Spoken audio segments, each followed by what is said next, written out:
sambung bersambung, turun maturun istilah mereka, ila yaumil qiyamah. Selalu netepi lan merlok-merlokne. Jadi menetepi dan mempersungguh program 5 bab, yaitu ngaji mangkul Quran hadis, mengamalkan mangkul Quran hadis tadi, membela secara mangkul Quran hadis, dan sambung jamaah, selalu sambung dalam jamaah kerajaan ini, kerajaan mangkul Quran hadis ini. Yang kelima, selalu taat setia kepada Allah, kepada Rasul, kepada Amir, wakil-wakilnya Amir, suratnya Amir, tingkat pusat, daerah sampai ke kelompok-kelompok, secara mangkul Quran hadis. Semuanya harus wajib dikerjakan mukhlis lillah, karena Allah, karena ingin mendapatkan surga dan ingin selamat dari neraka. Itu ditekankan betul. Kemudian 4, ini sekaligus menjawab pertanyaan tadi, untuk tetap berjaya dan tidak lepas dari sistem 354 ini, dari Quran hadis jamaah, Quran hadis jamaah atau jamaah Quran hadis, proper name, sebutan mereka secara intern, Quran hadis jamaah atau jamaah Quran hadis. Karena lepas dari Quran hadis jamaah berarti lepas surga, pasti neraka. Lepas beat, lepas surga, pasti neraka. Supaya tidak lepas, ada 4 tali pengikatnya. Di buku ini, alhamdulillah yang dieditori oleh Pak Haji Hartono Ahmad Jais, halaman keempat.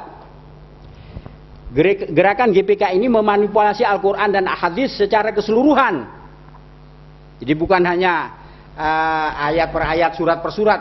Quran keseluruhan itu dimanipulasi. Bahkan bukan hanya dimanipulasi, dimanfaatkan. Dimanfaatkan habis-habisan untuk sasaran-sasaran mereka, maksud-maksud mereka yang sesat. Jadi benarlah ucapan dari Sayyidina Ali karramallahu wajhah yang mengatakan tentang hakikat gerakan Khawarij, yaitu kalimatu haqqin urida biha batilun. Dalilnya dalil hak, Qurannya Quran benar, hadisnya hadis benar, Bukhari Muslim kutubus sittah. Tapi digunakan untuk kebatilan, untuk hawa nafsu, tujuan menghalalkan segala cara. Makanya di situ pula dia terlaknat, terkutuk, menjadi tertawaan sejarah. Kata Profesor Dr. Taufik Abdullah, saya pernah baca makalah beliau tentang aliran sesat ini, anti intelektualitas dan akan menjadi tertawaan sejarah, bodoh. Kemudian 354, 4 tadi tali keimanan. 1 harus selalu memerlukan mempersungguh, merlok-merloke lan nemen-nemeni, lemen-lemeni lan merlok-merloke. Bahasa nasional Islam Jamaah itu bahasa Jawa. Bahasa nomor 1 bahasa Al-Quran, bahasa ahli surga, bahasa Arab. Tapi bahasa nomor 2 adalah bahasa Jawa. Mengapa? Karena amirnya orang Jawa. Saya ingat betul itu. Jadi merlok-merloke, iji-ijine wong jamaah, boros seluruh jamaah, iji-ijine wong jamaah, kudu wajib netepi lan merlok-merloke 5 bab. Ngaji ngamal bela jamaah tadi. Terus harus diikat dengan nomor 1, memerlukan mempersungguh. Jadi di dalam segala aktivitasnya 24 jam dalam kehidupan sehari-harinya, sepanjang hidupnya, tidak boleh sisa waktu, tidak boleh sampai lalu, harus all out kalau urusan 354, kalau urusan Quran hadis jamaah. Dan dengan dalil walladzina jahadu fina lanahdiyannahum subulana. Justifikasinya dari Quran. Seandainya digunakan untuk yang hak, waduh cakep banget dah. Tapi gara-gara untuk yang batil, sesat dan menyesatkan, kam min qari'in wal Qur'an yal'anhu. Berapa banyak orang ngaji Quran, bahkan mengajarkan Quran, menegakkan sistem dan struktur Quran, tapi Quran justru melaknat kepada dia. Tambah lama, tambah banyak mengaji, bukannya tambah dapat pencerahan, dapat taufik dan hidayah, tapi justru tambah sesat, tambah mabuk, tambah gila. Hakikatnya mereka itu sakit jiwa, neurosis, psikopat bahkan. Jadi terkena oleh sabda baginda Rasul, pas, kena banget dengan sabda Rasul, kambing korin wal Quran yal anhu. Saya rasakan betul 23 tahun di sana. Psikopat betul, neurosis betul. Di mana Buya Hamka kafir bahkan di dalam pidato-pidato tausiah, nasihat, bayanat. Itu selalu diulang-ulang. Profesor Dr. Buya Hamka, Imam Ghazali, Hujatul Islam itu selalu dikatakan Imam Gronjali.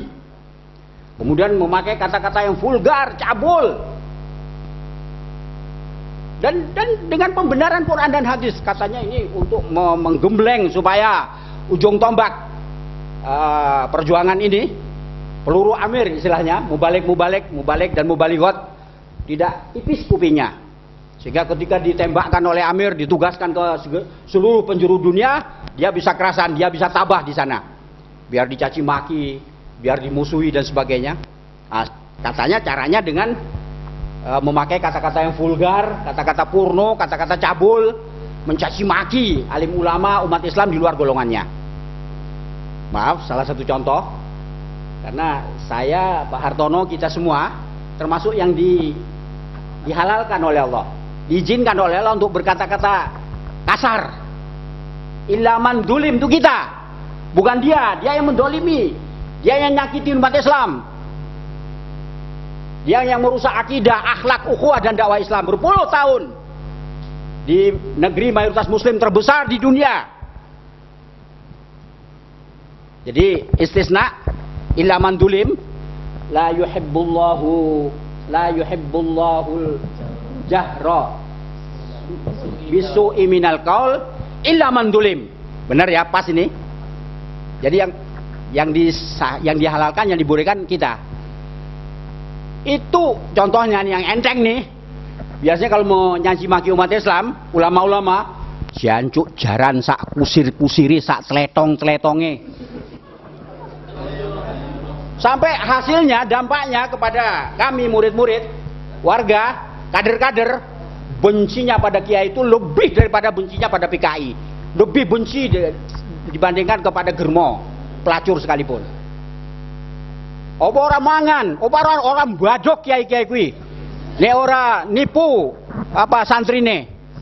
Mangan zakat, mangan mesti di Quran hadis. Lah apa kok diajari kitab karangan? Jadi kitab-kitab karangan, kitab kuning itu termasuk Ihya Ulumuddin dan sebagainya, secara demonstratif dikumpulin di depan umat.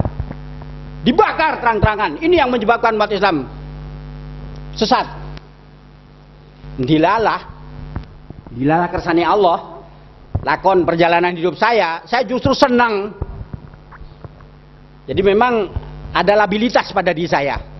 Karena tidak puas dengan kekalahan, underdog, mustad'afin, Islam di mana-mana dikalah-kalahkan, di pojok-pojokkan. Saya mencari pemimpin, mencari jalan. Sejak sebelum ketemu Islam Jamaah, saya sudah yakin satu-satunya jalan adalah imamah dan jamaah. Ketemu dia itu rasanya, wah ini. Makanya ini salah satu kesalahan, yaitu sabda baginda Rasulullah SAW, kullukum ra'in. Jadi masing-masing kamu harus jadi pemimpin. Sehingga kalaupun kita dapat pemimpin, imamul ummah, pemimpinnya pemimpin yang benar. Begitu. Jadi tolong ambil pelajaran dari keadaan kecelakaan sejarah yang sangat-sangat menyakitkan dan memalukan. Cukup saya saja yang merasakan penderitaan dan kerugian besar yang sekian itu. Ya nggak perlu kalian cicip-cicip coba. Jadi kalau ditanya, kembali menjawab pertanyaan tadi, kekuatan utama antara lain mereka kerja keras. Di samping memang cerdas. Kemudian membangun sistem. Dan di atas semuanya Quran dibagi alat untuk sihir. Dan saya tidak mengada-ada dengan memakai istilah sihir ini. Baginda Rasulullah SAW 15 abad yang lalu, Sahihain Bukhari Muslim, bersabda, fa inna minal bayani la sikhron. Maka sungguh-sungguhlah dari kepandaian dan kemampuan orang mengatur teknologi, komunikasi, informasi.